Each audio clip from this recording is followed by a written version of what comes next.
हरे कृष्ण सकल के स्वागतम। আমরা রামকথার আজকে সপ্তম কাণ্ড আলোচনা করব, তাই সকলকে মহতি রামকথায় স্বাগত। গুরবে গৌরচন্দ্রায় রাধিকায় তদালয় কৃষ্ণায় কৃষ্ণ ভক্তায় তদ্ভক্তায় নমো নমঃ। जय श्री कृष्ण चैतन्य प्रभु नित्यानंद श्री अद्वैत गदाधर शिवासादि गौर भक्तवृंद। हरे कृष्ण कृष्ण कृष्ण हरे हरे, हरे राम राम राम हरे हरे। আমরা আগামী আলোচনাতে যুদ্ধকাণ্ড আলোচনা করতে করতে ছেড়ে গিয়েছিল কিছুটা অংশ, তাই সেটা আমরা আজকে আলোচনা করব। যুদ্ধকাণ্ডে যেখানে সীতা মাতা এসে উপস্থিত হয়েছেন, রামচন্দ্র পুরা গম্ভীর মুদ্রাতে অবস্থান করছেন। তিনি সীতা দেবীকে বললেন যে আমি আমার দীক্ষাকু বংশের কীর্তি স্থাপন করার জন্য আমি রাবণকে বধ করেছি এবং তোমাকে আমি মুক্ত করেছি। এবার তুমি তোমার ইচ্ছা অনুসারে কাউকে স্বীকার করতে পারো প্রতিরূপে। যেহেতু তুমি 1 বছর যাবৎ অন্যের রাজ্যে নিবাস করেছো, সেহেতু আমি তোমাকে আর গ্রহণ করতে পারি না। তখন সীতামাতা খুব দুঃখিত হয়ে রামকে বললেন, আপনি একজন সাধারণ মানুষের মতো আমার সাথে আচরণ করছেন। আমি মন বচন শরীর কোনো কিছুর দ্বারা একবারও আপনাকে ভুলতে পারি নাই। আমি পূর্ণরূপে পবিত্র। আর তাছাড়া আপনি যদি আমাকে এরকম গ্রহণই করবেন না, তাহলে আমাকে 2 মাস আগে যখন হনুমান এসেছিল তখন বললে আমি তাহলে এতদিন 2 মাসে যে কষ্ট সহ্য করেছি সেখান থেকে মুক্ত হতে পারতাম এবং এত রাক্ষস এবং বানররা মৃত্যু হতো না। আর তখন সীতামাতা লক্ষ্মণকে আদেশ করলেন, লক্ষ্মণ তুমি আমার জন্য অগ্নি তৈরি করো, আমি সেই অগ্নিকুণ্ডে প্রবিষ্ট হতে চাই। তখন লক্ষ্মণ রামচন্দ্রের মুখের দিকে তাকাচ্ছেন, তখন দেখছে রামচন্দ্রও এর প্রতি সহমত প্রদান করছে।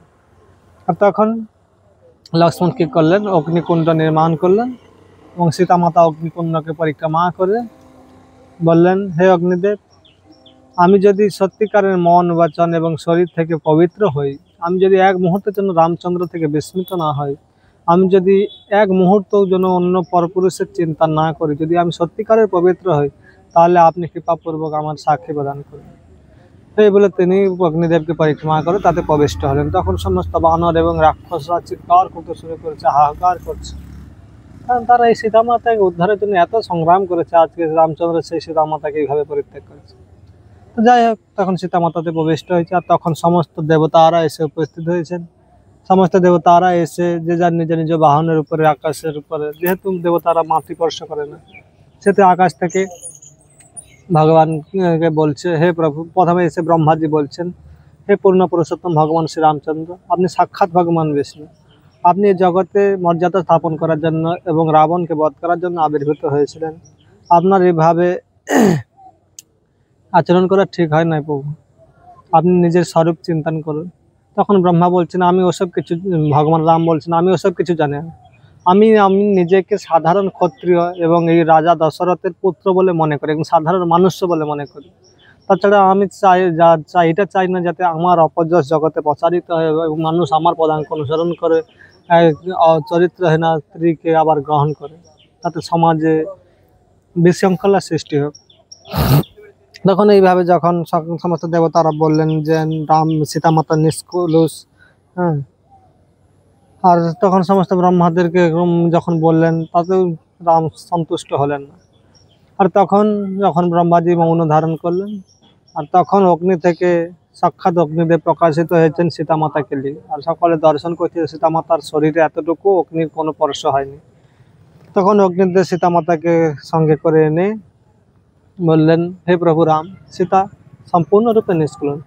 তিনি তার মন থেকে এতটুকু অন্য কারো চিন্তা করেননি, সে সর্বতোভাবে আপনার প্রতি সমর্পণ রয়েছে, আপনি নিশ্চিন্তে সীতাকে গ্রহণ করেন।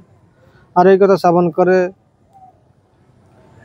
রামচন্দ্র খুব আনন্দ লাভ করলেন এবং প্রেমাশ্রু বহন করতে লাগলেন। তখন উনি সীতা দেবীকে গ্রহণ করলেন।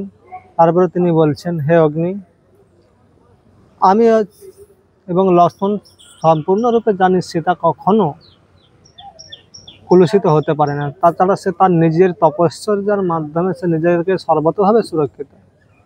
তাই আমার দ্বিতীয় করে আমার জানার কোনো প্রয়োজন নেই। কিন্তু আমি যদি সীতাকে না পরীক্ষা করে গ্রহণ করি, তাহলে সাধারণ মানুষ আমার প্রতি এটা কলঙ্ক স্থাপন করবে, আমার প্রতি আঙুল উঠাবে। আর আমি তাই, যাতে সাধারণ মানুষ এটা বুঝতে পারে যে আমি সাধারণভাবে সীতাকে গ্রহণ করিনি, আমি তাকে পরীক্ষার মাধ্যমে গ্রহণ করেছি, তাহলে মানুষ আমার আলোচনা করবে না। তো এইভাবে তিনি সীতাকে তখন গ্রহণ করেছিলেন। তখন সীতার পুনর্মিলন হওয়ার পরে সে যে আনন্দ, সকলে আনন্দ উৎসব উদযাপন করছেন। আর তখন ভগবান শিব রামচন্দ্রকে আলিঙ্গন করে বলছেন, হে প্রভু, আপনার অতুলনীয় বলের মাধ্যমে রাক্ষসের বধ হয়েছে, আশ্চর্যজনক বীরতা কার্য সম্পাদন করেছেন। আর আপনার এই বীরতা ব্রহ্মাণ্ডের অন্তিম পর্যন্ত এই রামের মহিমা কীর্তিত হতে থাকবে। তখন শিবজি আকাশের দিকে সংকেত করে বলছেন, হে প্রভু, আপনার পিতা দশরথ আপনার সাথে মিলন করার জন্য এখানে এসে উপস্থিত হয়েছে। ওই দেবতাদের বিমানে বসে ওখানে অবস্থান করছে, আপনি আপনার পিতার সাথে মিলিত হন। তখন দেখছেন যে দশরথ মহারাজ স্বর্গলোকে গিয়ে উপস্থিত হয়েছিলেন তার পুণ্যকর্মের প্রভাবে। তখন তিনি যখন এসেছে বিমানের উপরে চড়ে, তখন রাম এবং লক্ষ্মণ পিতাকে গিয়ে প্রণাম করলেন। প্রণাম করার পরে তখন পিতা অত্যন্ত প্রেমাশ্রু প্রবাহিত করে রামচন্দ্রকে বলছেন, হে পুত্র, আমি বুঝতে পেরেছি এখন যে তুমি সাধারণ মানুষ নয়, তুমি ভগবান বিষ্ণু সাক্ষাৎ জগতে রাবণকে বধ করার জন্য এবং মর্যাদা স্থাপন করার জন্য তুমি আবির্ভূত হয়েছে। আমি অত্যন্ত আনন্দিত। তো আমার দ্বারা তোমাকে এইভাবে নিষ্কাত বনগমন করার জন্য পাঠিয়ে আমি নিজে খুব মর্মাহত, আমি তোমার কাছে ক্ষমা চাইছি। তো এইভাবে রামচন্দ্রকে যখন বলেন, তখন রামচন্দ্র পিতার প্রতি আরো উত্তর প্রদান করে পিতাকে সান্ত্বনা দিলেন। তখন পিতাকে বললেন, হে পিতা, আপনি যে ভরত এবং মাতা কৈকেয়ীকে আপনি যে সকল কটু বচন বলেছিলেন, আপনি কৃপাপূর্বক তা ফিরিয়ে নেন।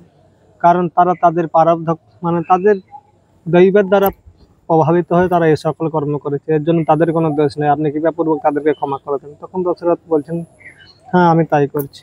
তারপর দশরথ লক্ষ্মণের দিকে বলছে, লক্ষ্মণ, তুমি যে প্রভু রামের প্রতি যে সমর্পণভাবে তার সেবা করেছে, এর জন্য আমি তোমার প্রতি কৃতজ্ঞ। তখন লক্ষ্মণ খুব পিতাকে প্রণাম করে কৃতজ্ঞতা প্রকাশ করলেন। এরপরে মাতা সীতাকে বলছেন, হে সীতা, তুমি রামচন্দ্রের এইভাবে কঠোর ব্যবহারের জন্য নিজেকে অপমানিত বোধ করে না। সে যেমন জনসমাজে তার কীর্তি স্থাপনের জন্য তোমার সাথে এরকম ব্যবহার করেছে, তুমি তাকে ক্ষমা করে দাও। এভাবে তিনি সবার সাথে মিলন করার পর দশরথ মহারাজ তিনি বিমানে উড়ে স্বর্গে চলে গেলেন। আর এরপরে সমস্ত দেবতারা যখন একে একে, তখন ইন্দ্র এসে বলছেন, হে প্রভু, আমার বচন কখনো মিথ্যা হয় না। আপনি যদি কোনো বর চাই, আপনি আমার কাছে কোনো বর চাইতে পারেন, আমি তা দিতে প্রস্তুত আছি সর্বতভাবে। তখন প্রভু রাম বললেন, আমার তো কিছু লাগবে না, আমি একটাই প্রার্থনা করছি, যুদ্ধে যে সকল বানররা হত্যা হয়েছে তারা যেন পুনর্জীবিত জীবন লাভ করে থাকে। তখন ইন্দ্র বললেন, আমার পক্ষে তো পুনর্জীবন দেওয়া দুঃসাধ্য, তারপরেও আমি তা প্রদান করি। আর এই যে ইন্দ্রদেবের আশীর্বাদে তখন যে সকল বানররা পূর্বে নিহত হয়েছে, সে সকল বানররা সবাই জীবিত হয়েছে। আর তারা তখন মনে করলেন যে আমরা গভীর নিদ্রা থেকে জেগে উঠেছি। তারপর তারা যখন দেখলো সামনে ইন্দ্র আদি সমস্ত দেবতারা প্রভু রাম রয়েছে, তখন তারা বুঝতে পারলেন তারা আবার পুনরায় জীবিত হয়েছে। এইভাবে সমস্ত বানর আবার যেমনভাবে বানর সৈন্যদেরকে এনেছিলেন, সমস্ত বানররা আবার সেভাবে আবার উপস্থিত হয়েছেন। তখন সমস্ত ইন্দ্র আদি সমস্ত দেবতারা যখন ওখান থেকে চলে গেলেন, তখন ওইখানে রাত্রি ব্যতীত করলেন। পরের দিন সকালে বিভীষণ রামের কাছে এসেছেন এবং ভগবান রাম স্নান করার পরে রাম আজ্ঞা দিলেন, প্রিয় বিভীষণ, সুগ্রীবের দলের সমস্ত বানরদেরকে ডাকো এবং তাদেরকে দিব্য আভূষণ দ্বারা আমাকে তুমি যেভাবে রাজোচিতভাবে সৎকার করছো, সমস্ত বানরকে সেইভাবে সৎকার করো। আর আমাকে অতি শীঘ্র এখান থেকে অযোধ্যা যাওয়ার ব্যবস্থা করো, কারণ আমি যদি পায়ে চলে আবার অযোধ্যা যেতে চাই, তাহলে কিন্তু আমি যথাসময়ে অযোধ্যায় উপস্থিত হতে পারবো না। তখন বিভীষণ বললেন, আপনি এক কাজ করুন, আপনাকে পা হেঁটে যেতে হবে না, পুষ্পক বিমানের উপরে আপনি আরোহণ করে তাহলে আজকেই আপনি চলে যেতে পারবেন। তাহলে পুষ্পক বিমানে এত গতিতে, মনের গতিতে চলতে পারতেন। তিনি ছিলেন রামেশ্বরম, দক্ষিণ ভারতের একদম লাস্টে। আমরা যদি প্লেনেও যাই কমপক্ষে 2 দিন লেগে যায়, কিন্তু সেই জায়গায় অযোধ্যা একদম উত্তর ভারত। তা পুষ্পক বিমান এতটাই গতিশীল ছিলেন যে বলছে আজকেই আপনি অতি কম সময়ের মধ্যে পৌঁছে যাবেন। সেই ছিল দেবতাদের নির্মিত বিমান, আমাদের সাধারণ বিমানের সাথে তার তুলনা করা যায় না। তো এইভাবে लक्ष्मण सीता तथा लक्ष्मण बानर सेना सहित सब कुछ वहाँ रहे ताकि आपके प्रस्थान से पूर्व आप सभी राज। তখন বিভীষণ বলে, যে প্রভু আপনি কিছুদিন এখানে অবস্থান করুন, আমি আপনার রাজোচিতভাবে সৎকার করতে চাই বানরদের এবং আপনাদের মাতা সীতার। তখন বলছেন, হে রাম, আমি তোমার, হে বিভীষণ, আমি তোমার সমস্ত আতিথ্য স্বীকার করছি, কিন্তু যেহেতু ভরত বলেছে যে আমাকে অতি শীঘ্র 14 বছর সমাপ্তের মধ্যেই যেতে হবে, যেহেতু আমি তোমার এখানে এক মুহূর্ত থাকতে পারছি না, আমার রামের কথা, রাম যে এত দুঃখময় জীবনযাপন করছে ভরত, তার প্রতি আমার বিশেষ স্নেহ প্রদর্শিত হচ্ছে, আমি তার কথা বারবার চিন্তন করছি। তাছাড়া মাতা, গুরু, বশিষ্ঠ তাদের সাথে মিলনের জন্য আমার মন উদ্গ্রীব হয়ে উঠছে, তা তুমি ইমিডিয়েটলি রথের ব্যবস্থা করো। আর এই কথা বলতে তখন বিভীষণ পুস্তক রথ নিয়ে এসেছেন, আর তখন সেই রথের উপরে সকলে চড়েছেন। এবং যখন রাম, লক্ষ্মণ, মাতা সীতা এইভাবে যাওয়ার জন্য প্রস্তুত হয়েছেন, আর তখন বিভীষণকে রামচন্দ্র বলছেন, বিভীষণ তুমি সুষ্ঠুভাবে লঙ্কাকে পালন করে, সুগ্রীবকে বলছে এবং বানরদেরকে সম্বোধন করে বলছে, তোমাদের প্রতি আমরা কৃতজ্ঞ, তোমরা নিজেদের রাজ্যে ফিরে যাও এবং সুখীপূর্ব জীবনযাপন করো। সকলের প্রতি কৃতজ্ঞতা যখন প্রকাশ করছেন, তখন সুগ্রীব, বিভীষণ এনারা বলছেন, হে প্রভু, কৃপাপূর্বক আমাদেরকেও আপনার সাথে যাওয়ার অনুমতি প্রদান করুন, যাতে আমরা আপনার রাজ্যাভিষেক দর্শন করার সৌভাগ্য লাভ করতে পারি, এবং আপনার রাজ্যাভিষেক হয়ে গেলে আমরা পুনরায় আবার আমাদের নিজের রাজ্যে ফিরে আসি। কিন্তু প্রভু তখন ভগবান রাম বলছে, তা তো খুব উত্তম, তোমাদের সাথে যদি আমি অযোধ্যায় ফিরে যাই তাহলে সকলে খুশি হবে এবং আমি খুব আনন্দ লাভ করবো, তাই তোমরা সকলে সমস্ত বীর বানররা এই পুষ্পক রথের উপরে উঠে যায়। আর তখন যত বানর ছিল সকলে সেই পুষ্পক বিমানে উঠেছে, আর পুষ্পক বিমান অতটাই বিস্তৃত হয়েছে, তাতে কাউকে ঠেলাঠেলি করে বসতে হয় না, এতটাই দিব্য বিমান ছিল। তারপরে সমস্ত বানর সেনা আদি বিভীষণ সকলে বসেছে, তারপরেও পুষ্পক রথ অতটাই বিস্তার লাভ করেছে। এইভাবে সকলকে যখন বসিয়ে তখন রামচন্দ্র কী করলেন, পুনরায় যখন তিনি যেই সব মার্গ হয়ে গিয়েছিলেন সেই সব জায়গা সব দেখাতে দেখাতে সীতামাতাকে দ্বিতীয়বার প্রদর্শন করেছেন। এইখানে রাক্ষস এবং বানরদের মধ্যে যুদ্ধ হয়েছিল, দেখো কত মৃত রাক্ষস পড়ে আছে, এইখানে রাবণ বধ হয়েছে, এইখানে কুম্ভকর্ণ বধ হয়েছে, এইখানে আমি সেতু বন্ধন করেছি, এটা হচ্ছে রামেশ্বরম। এখানে আজ থেকে এই রামেশ্বর অত্যন্ত পবিত্র তীর্থ হবে। तो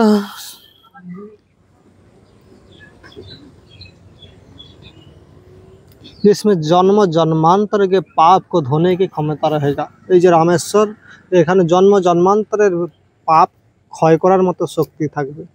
এইভাবে রামেশ্বরের মাহাত্ম্য বর্ণনা করে রামচন্দ্র যখন ওখান থেকে গিয়ে কিষ্কিন্ধাতে উপস্থিত হলেন, তখন বলছে এইটাই হচ্ছে কিষ্কিন্ধা, আর এখানে সমস্ত বানরদের রাজধানী। তখন বলছেন, সীতামাতা বললেন যে এখানে আমরা তাহলে বীর বানরদের প্রতিনিধিদের সাথে মিলিত হই, তাহলে আমার খুব আনন্দ হবে। তখন ওখানে পুষ্পক রথকে দাঁড় করানো হলো। তখন রামচন্দ্র সুগ্রীবকে আদি বীর বানরদেরকে আদেশ করলো যে তোমরা যাও, তোমাদের প্রতিনিধিদেরকে নিয়ে আসো। তখন সমস্ত বানরদের প্রতিনিধিদেরকে নিয়ে আসা হলো, তারাও আবার সকলে রথের উপরে চললেন। এইভাবে সকলকে নিয়ে আবার তারপর দেখালেন যে এই জায়গাতে আমার সাথে সুগ্রীবের মিলন হয়েছিল, পাশে পম্পা সরোবর, এরপরে এইখানে পঞ্চবটী বন, এখান থেকে রাবণ তোমাকে হরণ করে নিয়ে গিয়েছিল, এইখানে আমার সাথে ভরতের সাথে মিলন হয়েছিল চিত্রকূট পর্বত। তারপরে দেখালেন, এরপরে তিনি গঙ্গা পারে তখন ভরদ্বাজ মুনির আশ্রমে গিয়ে উপস্থিত হলেন, আর তিনি ভরদ্বাজ মুনির আশ্রমে গিয়ে ওখানেই দাঁড়ালেন। তখন ভরদ্বাজ মুনি যখন রামচন্দ্রকে দর্শন করেছে, তখন রামচন্দ্রকে স্বাগত করেছে, তাকে প্রণাম করেছেন। তখন ভরদ্বাজ মুনি বলছেন যে আমি আমার যৌগিক শক্তির মাধ্যমে আপনার পুরো কাহিনী আমি জানতে পেরেছি, আপনি রাবণকে কুশলপূর্বক বধ করেছেন এবং আপনি আপনার কার্য সম্পাদন করেছেন। আর তখন রামচন্দ্র প্রসন্নতাপূর্বক বলছেন যে হে প্রভু, এইসব আপনারই কৃপাতে হয়েছে। তখন ভরদ্বাজ মুনি বলছেন, হে রাম, তুমি কি আমার কাছে যদি কোনো আশীর্বাদ প্রাপ্ত হতে চাও তা তুমি আমার কাছে প্রার্থনা করতে পারো। তখন শ্রী রামচন্দ্র বললেন যে হে প্রভু, হে ভরদ্বাজ মুনি, আপনি আমাকে প্রতি যদি প্রসন্ন হয়ে থাকেন তাহলে আপনি কৃপাপূর্বক অযোধ্যার পুরো এই মার্গে যত গাছ রয়েছে সব গাছে যেন অসংখ্য ফুল ফলে ভরে যায় এবং মধু প্রবাহিত হতে থাকে, আর বলার সাথে সাথে এই কথা রামচন্দ্রের মুখ থেকে বেরানোর সাথে সাথে ভরদ্বাজ মুনির কৃপাতে সমস্ত অযোধ্যার মার্গে সমস্ত গাছে ফল ফুলে পরিপূর্ণ হলো, মধু প্রবাহিত হতে শুরু করেছে। আর এটা দেখে বানররা সকলে রথ থেকে নেমে তাকে আহার করতে শুরু করেছে। আর এইটা তখন বানরদের আনন্দ দেখে রামচন্দ্র খুশি হচ্ছে। প্রভু ভগবান হচ্ছে তার ভক্তদের খুশি করতে যায়। আর তিনি যখন দেখছেন বানররা আমার জন্য এত কিছু করেছে, আর সেই বানররা এইভাবে ফল ফুল পেয়ে এত আনন্দিত হয়েছে, তখন প্রভু হৃদয় থেকে খুব প্রসন্নতা লাভ করেছেন। তো এইভাবে তিনি বানর দিকে প্রসন্ন দেখে তিনি খুব খুশি হন। তারপরে ওখান থেকে তিনি গেলেন, আর ওখান থেকে তিনি হনুমানকে আদেশ করলেন, হনুমান তুমি এখান থেকে যাও, গিয়ে আগে গুহকে খবর দাও আমি আসছি এখন। আর তারপরে তুমি ওখান থেকে যাবে ভরতের কাছে, আর ভরতকে গিয়ে আমার আগমনের সূচনা দিবে। তারপর তুমি, বানর যেহেতু পণ্ডিত এবং বিদ্বান ছিল, তাই বানরকে হনুমানকে বলছে তুমি গিয়ে ভরতের মুখমণ্ডলটা দেখবে, তার ভাবটা কি দেখবে। ভরত যদি রাজ্য করতে চায় তাহলে তুমি ইমিডিয়েটলি এসে আমাকে জানাবে, তাহলে আমি আর ফিরে যাব না, ভরতকে রাজ্য করার জন্য অনুমতি প্রদান করবে। তো এইভাবে হনুমানকে আগে পাঠিয়ে তারপরে তিনি রামচন্দ্র ওখানে গেলেন, গিয়ে গুহর সাথে মিলিত হলেন। আর হনুমানজি যখন ওখানে উপস্থিত হন, তখন হনুমানজি তখন বললেন যে রামচন্দ্র আসছেন, ফিরে আসছেন। আর এই কথা তখন ভরতকে প্রথমে দেখছেন, আর ভরত গোমূত্রে সিদ্ধ করার ব্যবহার করছে, আর একদমই কৃষকায় হয়ে গেছে। তিনি মানে পাগলের মতো রামচন্দ্রের নাম কীর্তন করছে, চামর হেলাচ্ছে, পাদুকার সেবা করছে। আর যখন ভরতকে গিয়ে হনুমানজি বলেছে যে প্রভু রাম আসছে, আর এটা শ্রবণ করে ভরত মানে এত হর্ষ হয়েছে, তিনি মানে প্রায় মরিচিত এরকম হয়ে গেছে, এত আনন্দ, দিব্য ভাবতে মানে দিব্য ভাব এত হৃদয় প্রকাশিত হচ্ছে, অষ্টসাত্ত্বিক বিকার তার মূর্ছা হয়ে গেছে। তারপরে তিনি উঠে आंसुआ মানে फिर भरत अपने आंसुआ से हनुमान को भिगाते हुए आपने शुभ संदेश लेकर आए। তখন উঠে তিনি হনুমানকে আলিঙ্গন করেছে, হনুমানকে আলিঙ্গন করে হনুমানকে প্রেমাশ্রু দ্বারা প্রবাহ ভেজিয়ে দিয়েছে। তারপরে বলছে হনুমানকে, তুমি যে আমাকে এত সুন্দর একটা সুখবর দিয়েছো, এর জন্য আমি তোমাকে 1,00,000 গো দান করছি, 100 গ্রাম দান করছি, এবং বিবাহ করার জন্য 16টা কুমারী কন্যা দান করব। তখন এবং তুমি আমাকে বলো বিস্তারিত পূর্বক রামচন্দ্রের বনবাস কাহিনী আমাকে শোনা। তখন রামচন্দ্রের বনবাসে যা কিছু ঘটেছে, রাবণ বধ পর্যন্ত সমস্ত কিছু শুনিয়েছে। আর এই কথা শোনার পরে হনুমান ভরত রামের বনবাস, তব ভরত শত্রুঘ্ন আদেশ করলেন এবং রামচন্দ্রের যাতে স্বাগত করা হয় সেইভাবে তিনি যাতে ব্যবস্থা করেন। তখন শত্রুঘ্ন সুমন্ত্র এবং মন্ত্রীদেরকে সবাইকে নিয়ে সমস্ত মানে এই পর্যন্ত গঙ্গা পর্যন্ত মার্গ, গুহার ওখান থেকে পুরো মার্গকে সুন্দরভাবে সাজানোর জন্য সমস্ত সেনাদেরকে আদেশ করলেন। এরপর উনি যেহেতু নন্দীগ্রামে ছিলেন ভরত, তাই অযোধ্যা থেকে 3 জন মাতা, গুরু বশিষ্ঠ এবং সমস্ত অযোধ্যাবাসী নন্দীগ্রামে এসে উপস্থিত হয়েছিলেন রামচন্দ্রকে স্বাগত করার জন্য। কিন্তু সকলে এসে অপেক্ষা করছে, দিব্য বাজনা বাজছে, রামের স্বাগতের জন্য কীর্তন হচ্ছে, কিন্তু রামচন্দ্র আসছে না। তখন তিনি খুব উত্তেজিত হয়েছে। তখন তিনি হনুমানকে বলছে, তুমি বানরের হয়ে কি সাধারণ আমার সাথে খেলা করছো না, মজা করছো না তো? কারণ এখনো রামচন্দ্রকে আমি দেখতে পেলাম না, এতক্ষণ ধরে অপেক্ষা করে আছি। তখন হনুমানজি বলছেন, এই দূর থেকে দেখাচ্ছে, দেখুন ওই যে শ্বেত বিমানটা আসছে, ওখানেই প্রভু রাম আসছে। আর তখন ভরত দূর থেকে রামচন্দ্রকে দণ্ডবত প্রণাম করেছে। তখন রামচন্দ্র যখন এসে উপস্থিত হয়েছে, বিমানকে নিচে রেখেছে, তখন हाथ जोड़े हुए भरत भगवान राम को गुणगान करने लगे। और তখন হাত জোড়ে করে রামচন্দ্রের পুজো করেছে, তারপরে জল দিয়ে এবং ফুল দিয়ে তাকে অর্পণ করেছেন। তারপরে भरत ने स्पष्ट रूप से रथ में बैठे दिव्य प्रभाजित राम को देखा। তারপরে ভরত উঠে ভগবানকে পুরো মানে প্রেমের মানে চোখের মাধ্যমে রামচন্দ্রের রূপমাধুরী পান করছে। আর তখন রামচন্দ্র যখন বিমান থেকে নেমে এসে, তখন ভরত দৌড়ে গিয়ে আপনি জ্যেষ্ঠ ভ্রাতাকে অভিধান করে রথের উপরে উঠে গিয়েছেন। আর রাম ভরতকে আলিঙ্গন করেছেন এবং আপনার কোলের উপর বসে তাকে আলিঙ্গন করছে, তাকে দুজনের প্রেমাশ্রুতে দুজনকে ভেজাচ্ছেন। তো এইভাবে রাম ভরতের মিলন খুব সুন্দরভাবে বর্ণনা আছে, এখানে বিস্তারিত বলা সম্ভব নয়। পরবর্তীকালে যদি আপনাদের শ্রবণের প্রতি আগ্রহ থাকে, আমি পরবর্তীতে পুরো রামায়ণটা সংস্কৃত শ্লোক ধরে ধরে বিস্তারিতভাবে পরবর্তী রামনবমীতে আপনাদের আগ্রহের উপর নির্ভর করবে। যদি আপনারা শ্রবণ করার প্রতি আগ্রহ প্রদর্শন করেন তাহলে পুরো রামায়ণটা বিস্তারিতভাবে বাল্মীকি রামায়ণ অ্যাকচুয়ালি আমাদের রামচরিত্র মানস আদি হিন্দি রামায়ণে বেশি কীর্তিত হয়, বাংলার উপরে অতটা বিস্তারিত নেই। বাঙালিদের জন্য একটা রামায়ণ লিখিত হয়েছিল, কিন্তু ওই রামায়ণটা প্রামাণিক নয়। তার নামটা বলে আপনারা হয়তো কষ্ট পেতে পারেন, তাই নামটা বলছি না, বাংলা পয়ের ছন্দ। তো বাল্মীকি রামায়ণটা সংস্কৃত শ্লোক, বাংলাতে সেইভাবে পাওয়া যায় না সুধা।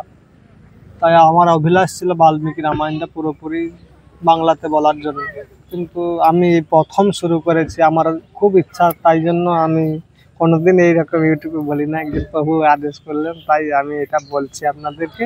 পরবর্তীতে আপনাদেরকে পুরো বাল্মীকি রামায়ণটা সংস্কৃত শ্লোক ধরে ধরে শোনাবো। হ্যাঁ, তাই আমি এখানে সংক্ষিপ্ত টেনে টেনে করে বলছি, আপনারা শ্রবণ করেন। তো এইভাবে ভগবান রাম ভরতের অতি দুর্বল রূপ দর্শন করে ভরতের প্রতি, এবং তিনি তাদের কাছ থেকে শুনেছি যে ভরত গোমূত্রে সিদ্ধ করা জব আহার করতেন 14 বছর। ভেবে দেখুন ভরতের কত প্রেম ছিল। রামচন্দ্র তো তাও ফলমূল আহার করেছিল, কিন্তু ভরত গোমূত্রে সিদ্ধ করা জব আহার করতেন, মাটির উপরে কুশ পেতে ঘুমাতেন। এরপর তিনি মানে কি বলা যায়, পাদুকার সেবাতেই সারাদিন ব্যতীত করতেন। তো এইভাবে রামচন্দ্র একে একে করে কৌশলা, কৈকেয়ী, সুমিত্রা তিনজন মাতাকে প্রণাম করলেন, তাদের সাথে মিলিত হলেন, গুরু বশিষ্ঠকে প্রণাম করলেন। তারপরে ভরত চরণ পাদুকা এনে রামচন্দ্র শ্রী চরণে পরিয়ে দিলেন। তারপরে বললেন, হে প্রভু, এতদিন পর্যন্ত এই চরণ পাদুকায় এই রাজ্য শাসন করেছে, এবং আপনার কৃপাতে অযোধ্যা ফলে ফুলে ভরে উঠেছে, এবং তার কোষাগারে বৃদ্ধি হয়েছে, সৈন্য সামন্ত বৃদ্ধি হয়েছে, কোনরূপ কম হয়, হ্রাস হয় না, কম হয়নি অযোধ্যার উন্নতি। আপনার কৃপাতে, এই পাদুকার কৃপাতে যতটা সম্ভব আমি বিস্তার করতে পেরেছি। আপনার এই রাজ্য এখন আপনি আবার পুনরায় গ্রহণ করুন। তো এইভাবে রামচন্দ্রকে দেওয়ার পর তিনি পুষ্পগ্রস্তকে আদেশ করলেন যে পুষ্পগ্রস্ত, তোমার বাস্তবিক অধিকারী যিনি কুবের, তার কাছে ফিরে যাও। তো পুষ্পগ্রস্ত তখন থেকে চলে গেলেন। তো এইভাবে তখন গুরু বশিষ্ঠ